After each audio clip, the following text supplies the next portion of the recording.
Jangan lupa di like and subscribe. Terima kasih.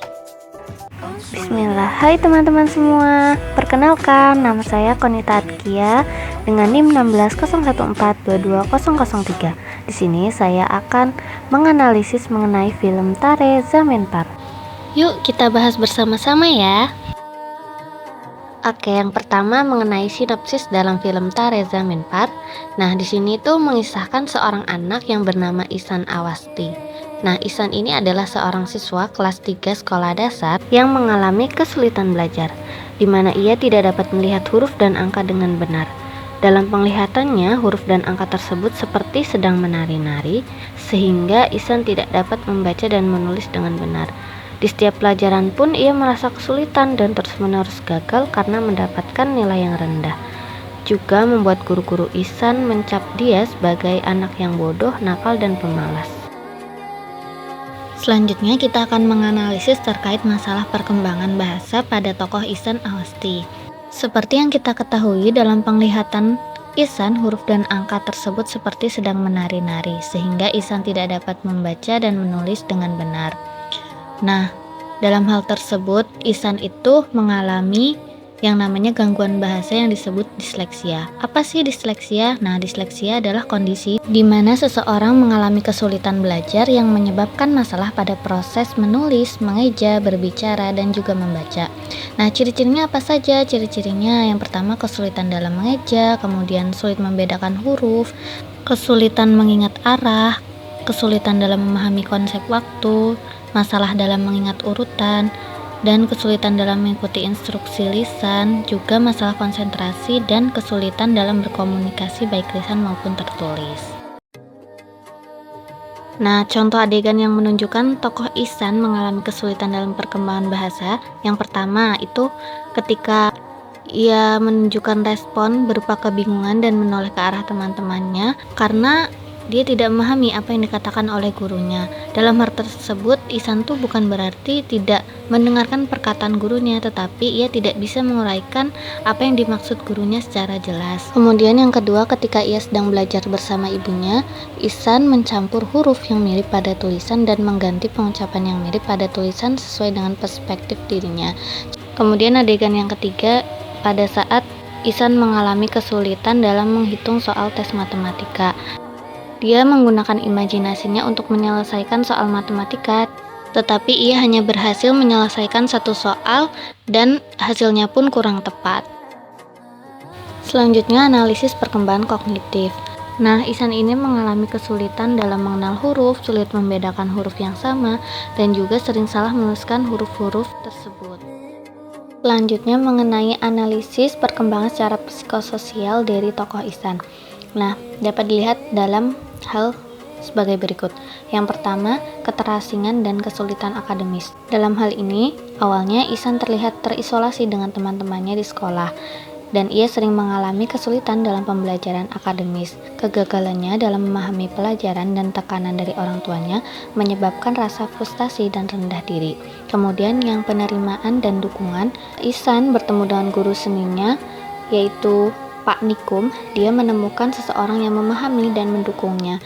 Melalui hubungan ini, Ihsan pun mulai menerima dirinya sendiri dan menyadari bahwa dia bukanlah seorang pembuat masalah, melainkan akan tetapi adalah anak yang memiliki bakat yang unik. Kemudian yang ketiga, peningkatan diri. Nah, dengan bimbingan dan dorongan dari Pak Nikum, Ihsan mulai mengeksplorasi dan mengembangkan bakat seninya yang ada, sehingga dapat meningkatkan rasa percaya dirinya. Kemudian penerimaan orang tua. Ketika orang tuanya mulai memahami kebutuhan dan keunikan anaknya, mereka tidak lagi memaksa Ihsan untuk memenuhi standar akademis seperti kakaknya, melainkan mulai menghargai bakat dan minatnya. Yang terakhir, penerimaan diri. Puncak perkembangan psikososial Ihsan terjadi ketika dia menerima dirinya sendiri sepenuhnya dengan segala kelebihan dan kekurangannya, sehingga dia tidak lagi merasa asing, terasingi, dan rendah diri, melainkan merasa percaya diri. Selanjutnya adalah perkembangan moral. Pertama, nilai religius. Dalam film Tare Zamenpar tercermin pada saat Ihsan dan teman-temannya merayakan Diwali, yang merupakan sebuah festival cahaya yang menjadi bagian penting dalam kepercayaan Hindu. Meskipun Ihsan sedang dalam suasana hati yang kurang baik karena akan dipindahkan ke asrama, ia tetap mengikuti perayaan tersebut. Jadi melalui adegan tersebut mengajarkan pentingnya menghormati dan juga menjalankan tradisi keagamaan sebagai bagian dari ketaatan kepada Tuhan. Kemudian yang kedua, nilai disiplin. Dalam adegan ketika Ihsan sekolah, baik di sekolah baru maupun sekolah lama, itu harus mengikuti peraturan yang sesuai di sekolah seperti memakai seragam dengan lengkap, kemudian mengikuti aturan-aturan yang ada di asrama, dan sebagainya. Nah, perilaku disiplin ini membentuk perilaku yang sesuai dengan aturan dan peran yang ditetapkan dalam kelompok atau tempat orang tersebut menjalani kehidupannya. Selanjutnya, nilai kreatif yang terlihat pada scene ketika Ihsan membuat perahu dari barang-barang yang ada di sekitarnya. Kemudian nilai kebangsaan pada scene ketika Ihsan dan teman-temannya mengikuti upacara di sekolahnya dengan memakai seragam sekolah dan atributnya. Kemudian nilai peduli terlihat pada scene ketika Ihsan membantu menopang badan Rajan ketika Rajan akan terjatuh. Selanjutnya, menganalisis dua sekolah dalam film Tare Zameen Par dari sudut pandang teori belajar behavioristik dan teori belajar kognitif. Pendekatan behavioristik memfokuskan pada stimulus dan respon, namun ada beberapa kelemahan, yaitu kurang memperhatikan kemungkinan terjadinya penyimpangan antara stimulus dan respon. Nah, contohnya pada scene ketika Ihsan disuruh untuk keluar kelas karena tidak bisa melakukan apa yang diperintahkan oleh gurunya.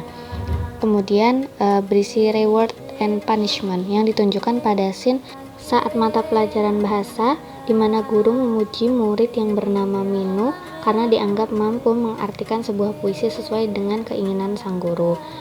Namun Ihsan berbeda, sehingga ia mendapatkan hukuman karena dianggap melakukan perilaku yang tidak sesuai, yaitu tidak memperhatikan sang guru saat menjelaskan pada pelajaran. Kemudian hukuman yang diberikan berupa salah satu tangannya Ihsan dipukul menggunakan penggaris agar siswa bisa berperilaku sesuai dengan keinginan sang guru.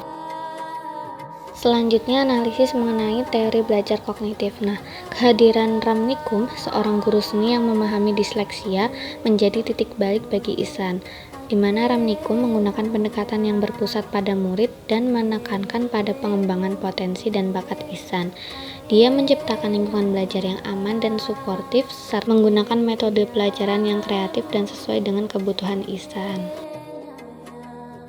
Selanjutnya, analisis terkait pembelajaran yang ada di sekolah menggunakan teori humanistik dan teori konstruktivisme dalam film Tare Zameen Par. Nah, dalam film Tare Zameen Par, prinsip-prinsip belajar dari teori humanistik diterapkan oleh guru melalui beberapa pendekatan. Yang pertama, suarah belajar yang paling cocok untuk Ihsan terlebih dahulu. Kemudian setelah menemukan metode yang tepat, Pak Nikum mendorong Ihsan untuk belajar dan membantu dalam mengidentifikasi masalah. Kemudian yang kedua, evaluasi diri. Untuk membantu perkembangan dan evaluasi kemajuan belajar, Pak Nikum tidak membandingkan Ihsan dengan orang lain. Sebaliknya, ia menggunakan standar dan kemampuan Ihsan sendiri serta memberikan bimbingan secara pribadi. Kemudian yang ketiga, pentingnya perasaan. Dalam hal ini, Pak Nikum selalu membantu Ihsan dengan sabar, kemudian menciptakan suasana belajar yang menyenangkan, dan membantu Ihsan untuk menerapkan hasil belajarnya di dunia nyata. Berbeda dengan guru-guru lainnya, Pak Ram tidak pernah mengancam atau menghukum Ihsan, melainkan menciptakan lingkungan belajar yang nyaman dan juga menyenangkan. Selanjutnya, dalam teori konstruktivisme, pendekatan bertahap dilakukan dengan mendatangi keluarga Ihsan untuk memahami dan berusaha memecahkan masalah yang dihadapi oleh Ihsan. Kemudian, Pak Nikum mengajarkan Ihsan menulis, membaca, dan juga menghitung menggunakan metode kreatif yang sesuai dengan kecerdasan natural dan visual yang dimiliki oleh Ihsan. Misalnya, yang pertama menulis huruf di pasir, kemudian memanfaatkan audiobook, mendengarkan rekaman di kaset sambil mengikuti tulisan pada buku, menulis huruf yang disebutkan oleh guru dengan mata tertutup, dan mengajari berhitung dengan menggunakan naik turun tangga. Oke, itu tadi terkait analisis perkembangan dalam film Tare Zameen Par. Mungkin itu saja yang bisa saya sampaikan. Semoga teman-teman semua bisa mengambil pelajarannya.